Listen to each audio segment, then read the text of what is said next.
গত অগাস্ট থেকেই যেন বাণিজ্য সম্পর্কে বেশ ভাটা পড়েছে মার্কিন প্রেসিডেন্ট ডোনাল্ড ট্রাম্প ও নরেন্দ্র মোদীর মধ্যে।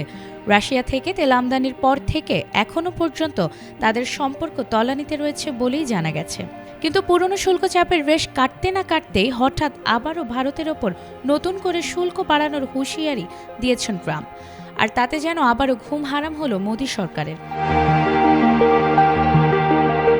ভারতের সাথে মার্কিন যুক্তরাষ্ট্রের বন্ধুত্বপূর্ণ সম্পর্ক থাকলেও এবার ভারতের কর্মকাণ্ডে দুই দেশের মধ্যবর্তী বাণিজ্য সম্পর্ক এখনও তলানিতে নেমেছে।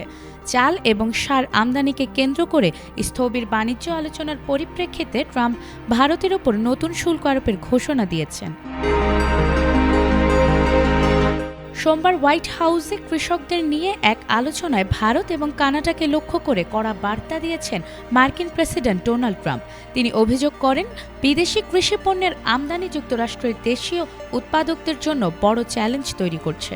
তিনি জানান, মার্কিন কৃষকদের সুরক্ষা দিতে তার প্রশাসন আক্রমণাত্মকভাবে শুল্ক ব্যবহার করবে।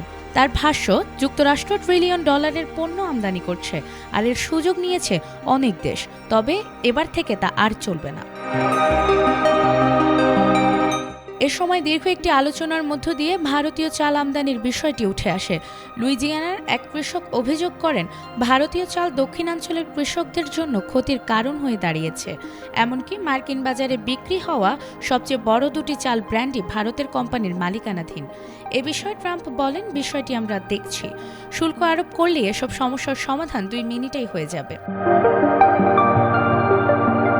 গত এক দশক ধরে যুক্তরাষ্ট্রের বাজারে ভারতীয় পণ্যের প্রসার বেড়েছে বহুগুণে। এমনকি বিভিন্ন ভোগ্যপণ্য সহ কৃষি পণ্যেরও ব্যাপকতা দেখা মিলেছে মার্কিন বাজারগুলোতে। তবে ট্রাম্পের আবারও বাড়তি শুল্কের চাপ দুদেশের সম্পর্কে বিরূপ প্রভাব পড়বে বলে মনে করছেন বিশ্লেষকরা।